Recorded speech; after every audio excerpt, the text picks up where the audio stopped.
Do we need to revisit those rulings? Absolutely, we need to revisit those rulings. We need to revisit everything. This is broken, and it's not okay. Hello, and welcome back to my channel where we are all crime, all black, all the time. Yesterday, we received a transcript that was a transcript of an ex parte meeting that occurred on Friday. Right. This is the one. Monday. Sorry, just so that we're clear for the record purposes. This is the transcript I gave y'all at the end of yesterday that reflects Ms. Love had said, oh, yeah, we had, and in court on the record, but ex parte discussion that led to the Monday, June 10th ex parte. So that's what you're talking about. Let me be more artful. Yes. Okay. We were made aware, leading to the recusal of Judge Glanville, that there was an ex parte meeting that occurred on June 10th, Monday, June 10th. We were not told by the state, we're not told by the judge that that had occurred. We found out about it, luckily, and by happenstance. We then demanded a transcript. We complained about said ex parte, inappropriate ex parte meeting.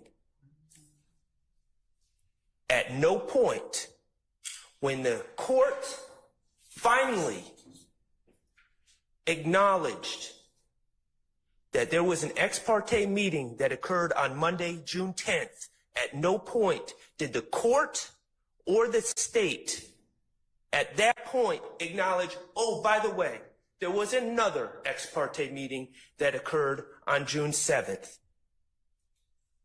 We sat there after finding out about one ex parte meeting and having to drag the truth out. We sat there and the state and their co-conspirator, the trial court, were silent about the first ex parte meeting that happened on June 7th. What happened in that meeting on June 7th?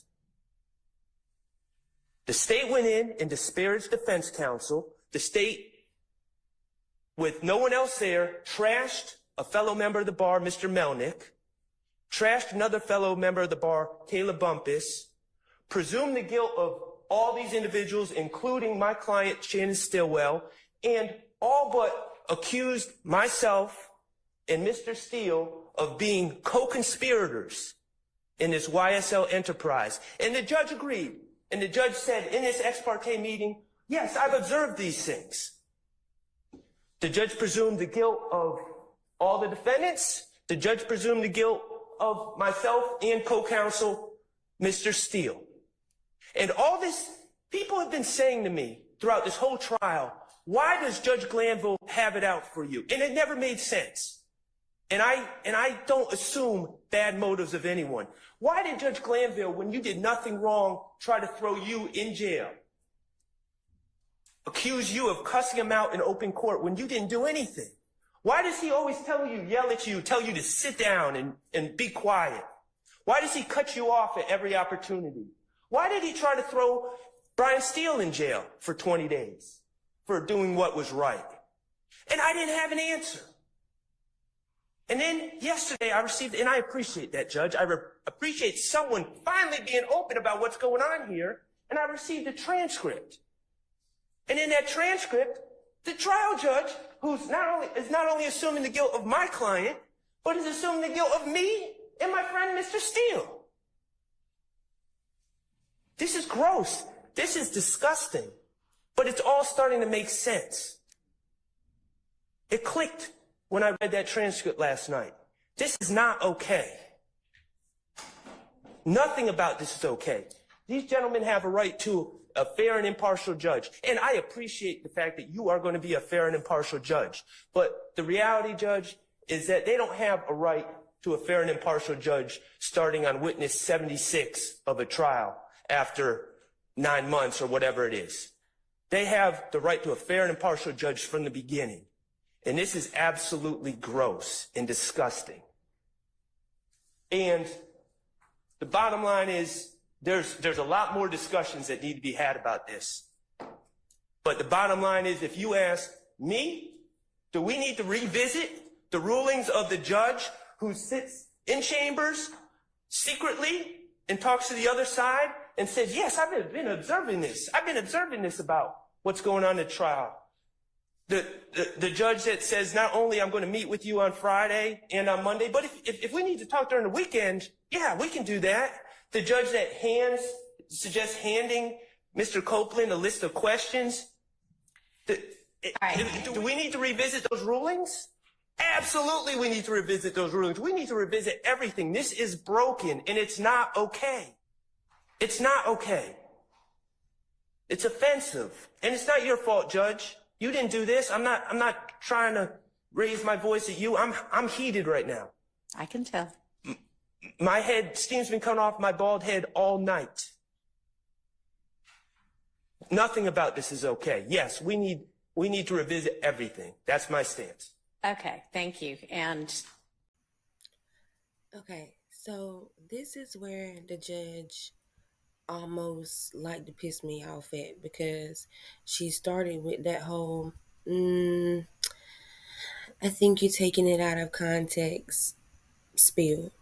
And the reason why that pisses me off is because, look, she should have spent the last 2 weeks on YouTube. She should have spent from the time she had that status meeting with the lawyers to say, hey, my name is, and this is what we're going to do, blah, blah, blah. She should have spent the rest of that time until now on YouTube, catching up on what has been going on. Reading the transcripts, that's not going to tell her what has been going on. Reading the transcripts is not going to show her the hand signals that, we've been peeping. Reading the transcripts is not going to let her hear the tone in Judge Overrule's voice and the tone in Love's voice when she's yelling at her witnesses. So reading the transcript ain't gonna cut it. And she's relying heavily on this transcript from Miss Weaver to give her the complete picture of what's been going on. And that's just not gonna work. I'm with Bruce Harvey on this. Rewinding this trial, not exactly rewinding it, you trying to catch up is damn near impossible. Because where are you catching back up to? Are you catching back up to jury selection? Because let's not forget, it was a lot of Jungle Bunny that went on during jury selection too. Jungle Bunny been going on since court has been in session. So are you going to go back to jury selection that took damn near a year? Or are you going to go back to day one of opening statements, which was a mess? Day one of opening statements, the state had their PowerPoint wrong. Love started her opening statement off when that set the tone for the rest of the trial. She thought she ate with that Jungle Book line, and everybody, the whole world collectively, was looking at their TV like, what is she talking about? And I get the correlation she was trying to make. It didn't land where it was supposed to land, and it did not give whatever it was supposed to give. But the judge I don't understand why she is entertaining evidentiary motions. I don't understand why she's entertaining motions. I don't understand why she's taking up court time, and she has not got herself caught up abreast to what is going on. Listening to her on the bench say, well, you know what, I really haven't been following this trial. Oh, because I don't know what's going on. I don't want to hear that no more. And I don't think the lawyers want to hear that no more either. Because what you mean? On some Woody-ish. What you mean, Judge? What you mean you don't know what's going on? And let's not forget, there was a gap, probably like a week or so, in between the time that she was assigned and the time that she had her little status conference. So she could have been getting caught up then as well. Furthermore, also during this time, since Glanville has been recused until now, why hasn't Miss Weaver already been working on those transcripts? Why is it that they're having to ask for transcript pieces piecemeal, like, oh, hey, can we get transcripts from Woody's testimony? Hey, can we get transcripts from the ex parte? Hey, can we get transcripts from such and such day? Why are we asking for it piecemeal in sections? No, ma'am, you need to turn over the entire transcript, which is something she should and would have known she would have had to do regardless anyway. So why wasn't she already working on that? That should have been urgent. That should have been an urgent task for her. I understand Glanville has other cases and other things that he may need her for, but at this moment, this is a priority. She should have took a couple of days off of work so she could get this transcript ready because the new judge is gonna need it. Like, how did we not think that the new judge was gonna need the transcript? And how did we expect her to conduct court going forward without the transcript? Not pieces of it, not certain days, the transcript. Because let's not forget, she doesn't know what's going on. All that giggling. I'm not saying I don't like her. One thing I can say about her, she seems very fair, which is what you want in a judge, is fairness. They're not there to be your friend. They're not there to be nice. They're not there to be mean. They're there to be fair. And for the most part, she seems very fair. But we're not going to sit there and act like she's not giggling every 5 minutes. I think somebody in the chat was like, somebody need to drug test the judge because she giggling just a little bit too much. And I understand bringing light and humor into, the situation. I get that. It's totally needed in such a drawn out case like this. However, like especially when Love and Glanville used to make jokes, I think what gets missing a whole lot during this case is that these men's actual lives, they're fighting for their actual life. It's not a cliche. It's not a line that you say. They're fighting for their lives, like literally. Now I think one or two of them are already serving a life sentence, so this is really kind of just field trip out of the jail for them. But Thug and the other ones, like, even if the judge gives them 25 years, we 30 something years old. They're fighting for their lives. Not to say that, 25 years he'd be dead and gone, but if what he knows is a career is gone. He got 6 kids that he's not gonna see grow up. And let me be fair. Just like it's a judge is trying to be fair, let me be fair also. And I've always said from day one, this isn't about my obsession with this case has nothing to do with being a Thug fan. I can't even sit here and tell you I've purchased one Thug album. I listen to whatever it was like on the radio. I ain't even gonna hold you. I'm a big Wayne fan. So whenever he had like started beefing with Wayne, it kind of like rubbed me the wrong way. And then he kind of grew on me, after that. For me, the whole Wayne thing, that was marketing. And maybe I look at it different because I got a marketing degree, but that's marketing to me. He picked a fight with the goat. He picked a fight. He started beef with the goat. What a better way to bring attention to yourself, whether it's good attention or bad attention, it's attention. But what a better way to bring attention to yourself than to start beef with the goat that don't have no beef with nobody. You know what I'm saying? Like, so. And once that whole situation died down and had settled, we didn't hear nothing else about no Wayne and Thug beef. As a matter of fact, if you're a music head like me, you know that Wayne and Thug put out a song in January. But yes, why Thug is locked up, Lil Wayne put out a song featuring Thug in January. They cool now. Like, it kind of remind me of, when you fight your friend, sometimes you fight your friend and then y'all be cooler than ever afterwards. Or sometimes you fight somebody that's not your friend and y'all become best friends afterwards. But to me, it was a marketing move because that put Thug in another level. That took Thug's career to another height. Thug wasn't the stuff that they're talking about in trial is when Thug was still able to walk around Cleveland Avenue. Thug was still able to meet up with the homies at the McDonald's on Cleveland Avenue. He had not reached the heights that he is at now currently when all this stuff was going on. So I think it gets lost that these are actual human lives that are on the line. But like I said, I've always said, if they did the stuff that they're accused of doing, they gonna get what's coming to them either way.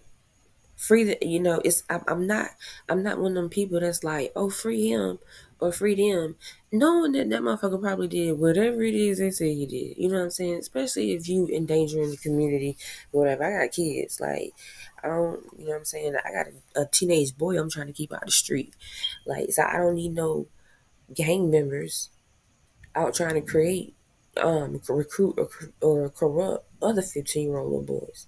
So if they did the stuff that they're accused of doing, we not their we not we not the judge and the jury. They judge and the juries, and they when they meet their maker, they're gonna have to answer to anything that they did, whether they get found guilty or not guilty, mistrial or not. At some point, they gonna get judged for whatever they did or they not did. The problem is, we are all supposed to be entitled to a fair trial. And in air quote America, it's supposed to be innocent until proven guilty. But more after I follow cases and I dive into the true crime world, that's not what we live by. That's not. It sounds good on paper, innocent until proven guilty. It sounds good when it's said out loud. But the code that officers and court people and hell, sometimes the general public takes on is you are guilty until you prove yourself innocent. That's how all these boys have been treated. Guilty until they prove themselves innocent. Guilty until they get an acquittal. They're guilty until they get a mistrial. That's how they've been treated. So it used to grind my gears to hear Glanville say, oh, well, if I did something wrong, take it up on appeal. Appeal? Who's talking about an appeal? Like who is trying? What lawyer is trying a potentially 2 to 3 year case to hope for an appeal? No, you're trying to win right now. You're not trying to lose right now and then win an appeal 10 years later. It doesn't even make any sense. And that right there let me know he didn't give a damn about them boys' lives. Glanville looked at every one of them black boys as dangerous to the community. They're rats and animals. They need to be taken off the damn street. And if that's the case, if that's truly the case, they gonna get what's coming to them either way. If this case get thrown out and they get back on the street and they get back on the street doing the same things that they're accused of doing, they gonna get what's coming to them either way. But when you're not getting a fair trial, it really don't nobody, when you're not getting a fair trial, nobody really cares about innocent or guilty anymore because you're not getting a fair trial. So it's rigged. It's like how black people's air quote trials were back in the civil rights days. It was a formality because they knew they was going to take the black person out to the tree and hang them in 10 minutes anyway. But because the Constitution says we have to have this trial, we're gonna have this little speedy trial, and we're gonna say you're guilty in front of everybody. And we still gonna do what we plan to do anyway. Like, it's like you don't even get a fighting chance. Our instinct as humans, when our life is in danger, is fight or flight. And that's just your instinct. Your instinct is to fight back. If you're drowning, your instinct is to kick. Like you try to save yourself. But in this case, they're not even getting the chance to fight back. And that's a messed up feeling to know that the person you're sitting beside, you are paying millions, literally millions of dollars to keep you from going to prison. And he can't do that. But it ain't no fault of him. It's not because he's not a good lawyer. It's not because you got inefficient representation in counsel. It's not because, he didn't do what he was supposed to do. He didn't put in the legwork. It's because the case is rigged from the jump, with the judge and the DA working together. And the thing that I guess makes me even more angry is we get to see this because it's on TV. Georgia, it's a public trial. It's on TV, and plus the fact it has the fanfare of it being Young Thug. But what about the non-famous, the non-rich black boys and girls that we haven't seen? How many black men? I'm trying to find research. How many black men has Adrian Love sent to prison? And was it warranted? I feel like how many black men has Glanville sent to prison? I feel like every one of their cases from forever need to be revisited. It might be men and women, black, red, orange, brown, blue, purple, yellow, green, sitting in jail right now behind Judge Glanville or DA Love, and they innocent as fuck. And they probably sitting in prison watching this trial, fuming, just like Shardt was. But they don't have no money. They don't have the money to fight it like Thug do. They don't have the money for a lawyer that can get motions moved up to the Supreme Court without going through proper channels that everybody else have to go through. You know, that's what's crazy about it. And I'm not sure. It's kind of. I'm just. It's just. This is how it makes you. It makes you lost for words. It makes you lost for words. If you seen the lawyers in court today when they were upset, they got fumbled over their words. The judge got fumbled over her words. This situation makes you at a loss for words. I try not to get too wrapped up in it because it's not my life. It's not me. It's not, I don't want to be one of those people that's obsessed with the celebrity's case. But like I said, it has nothing to do with the celebrity. I look at court trials all the time, regardless of who it is. I'm just obsessed with the legal aspect of it, and nobody can deny it. This isn't entertaining, so that's that. But should this really be entertaining? Yeah, it's funny a lot of times, but should we really be laughing at this? Because what if these boys do get found guilty? And what if these boys do get sent up the road and their case get held up in appellate court 6, 7, 8 years, and then held up some more, Supreme Court, another 3 to 5 years, and then maybe it might get reversed. Like, you know how mad I'm gonna be? If I'm Thug, I don't give a damn how rich I am. I'm still suing the brakes off Fulton County District Attorney's Office, Atlanta PD, all of that. My name gonna be in all of that. I'm still suing the brakes off of y'all, because if they go through all of this, get convicted, go up the road, all of that stuff, appeal it, and then it end up getting reversed anyway because of judicial impropriety or prosecutorial impropriety, Brady evidence they didn't show. If it gets reversed off of something that was of the state's doing 10, 15 years down the line, that's 10, 15 years of these men's lives that they can't get back. That's 10, 15 years these mamas can't see their sons. These fathers can't see their kids. Like, Yeah, I understand these men may have put themselves in the situation by living the lifestyle that they was living. But does that mean we just send them away without a fair trial? Let's not act like this case is airtight. If this case was airtight, we wouldn't need 1,000 witnesses and 1,000 years to prove it. If this case was airtight, Kenny Woody Copeland would not be your star witness. Nothing against Woody. I dig Woody.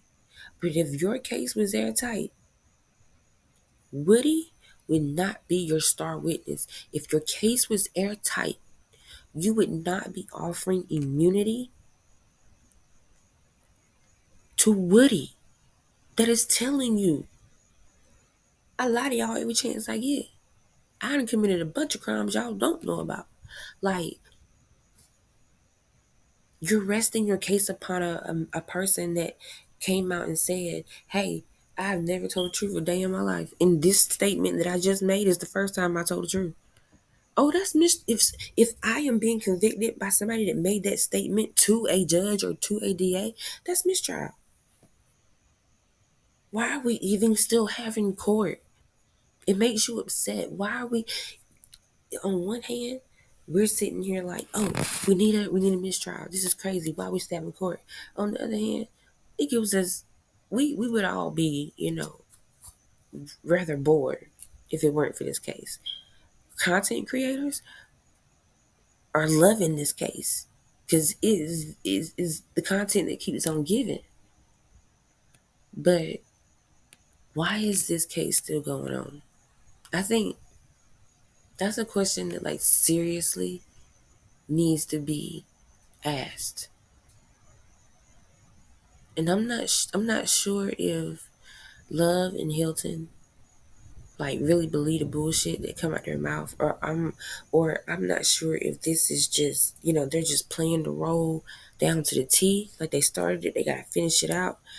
Well, like I said, I'm just not sure if they believe the bullshit that they're really spitting, but it's kind of like we're watching two parallel universes at the same time, but from two different point of views. There's Love and Hilton and the state side, I guess, that is they're looking at things like, oh, the defense is doing this, and we've been getting treated so badly, and we've been railroaded, and we're just looking out for such and such best interest, and we just don't understand why anybody can't see that. And then you got the defense and frankly the rest of the world that is viewing this like, what the fuck is going on here? Atlanta is not a real place. Is this real life?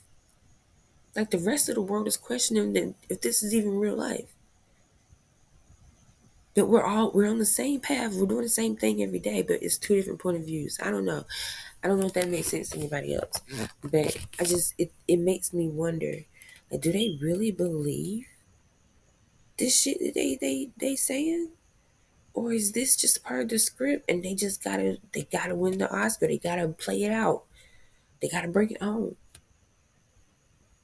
Because if they really believe, like wholeheartedly and truly, like if Love truly believed the bullshit she put in that motion, they need help. They need psychiatry. They need help that none of us are medically qualified to give. That's a disease. It's narcissism for one, but that's a problem.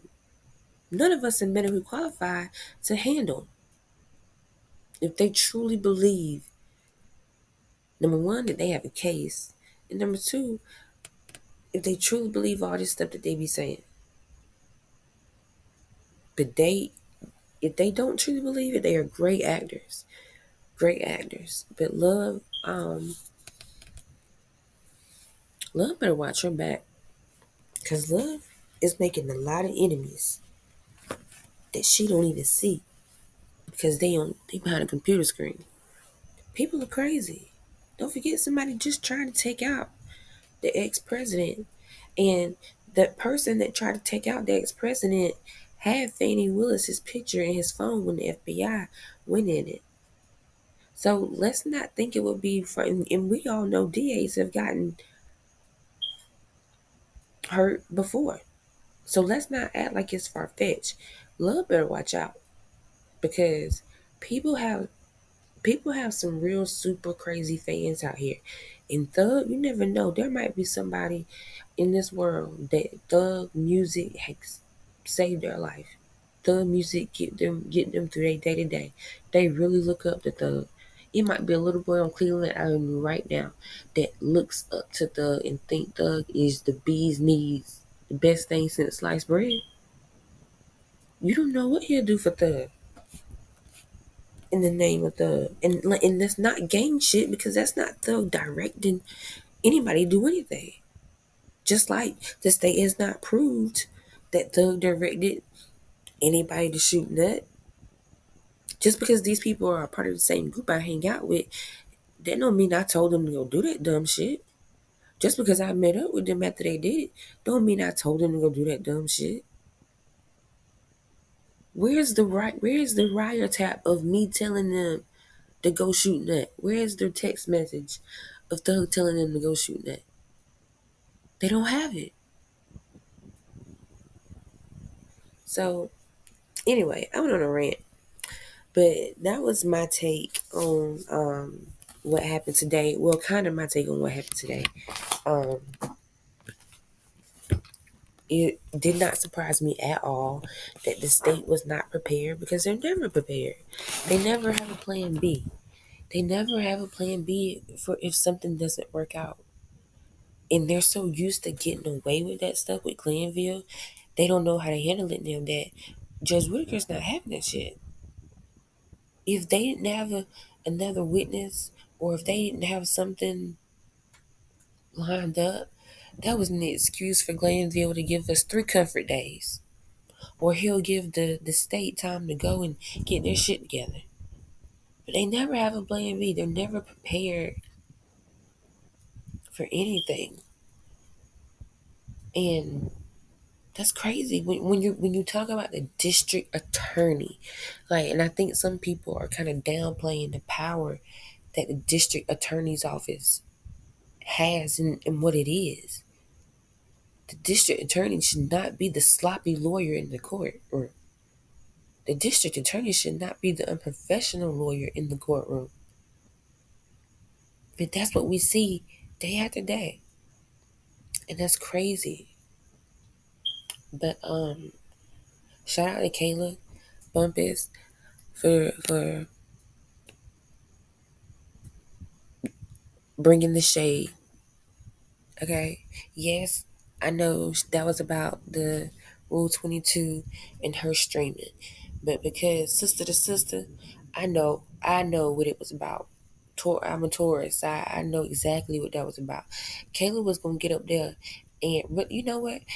After Kayla was put on, if and let me just say I'm talking about if it were me. After I had been made aware to what was said about me in that transcript, and how Love the next week tried to smile in my face and be my friend. After I would have been made aware of what was said, oh, I would have made it my day's mission. It would have been my whole day's mission to let Love know in some way, I got you. I see you, sis. I see you. I see you. Don't think that got by me. It didn't. We might not have to cross paths on a day-to-day basis, but you finna know. I peep game. Don't try me. You gonna get away with it this time because this ain't my case and we got nothing to do with this. But don't try me. And when Kayla went up there to ask her that Rule 22, yes, I understand I understand why she was asking for it. But at the end of the day, that was also her chance to say, I just want to see if I can pass the smell test. Because that's exactly what Love said about her. And I hate that Love switched her seat today. She switched her seat. Well, I feel like she switched her seat for 2 reasons. Because they were supposed to be going over Whitty's testimony, and Hilton is the one who's been dealing with him. So of course, it made sense for her to sit by the microphone. Also, I feel like Love went home and saw all of her facial expressions that we can see when she's sitting in that first seat, and she didn't want us to see it today. But I wish I could have seen her face when, like the front of her face when Kayla said, "I'm just trying to pass the smell test," because that was just letting you know, baby, I see you, I peep game, and don't try me. Um, so that was a good petty moment of the day. But it was a lot of petty moments of the day. Most of them came from the judge. I think the judge. I've been listening to a lot of bloggers. I don't think the judge. A lot of bloggers are saying, "Oh, I don't think she's going to give a mistrial. I think a mistrial is unlikely." I don't think so. I think the judge is seriously considering it, because you can tell the judge is seriously fed up with Love's shit. And I'm not sure if they got some kind of past history. I'm not sure if they've had a case together already. It certainly seems like it, but she's sick of Love shit already. I mean, I think that's kind of normal. We were all sick of her shit fairly early as well. But if they don't have any past history, that says a lot about Love and her personality, because how is somebody there for 2 days and you already done pissed them off? Like, but I don't feel that way. I don't feel like she's just not entertaining the mistrial at all. I feel like she's seriously entertaining it, especially after the second ex parte meeting transcripts came out, especially after Steele let her know, hey, Love is trying to get you to rule on something that Glanville has already ruled on 3 times already. And especially after Steele brought up the fact that the indictment is written out wrong. There's so many reasons to give him this trial. It's just kind of hard to pick one.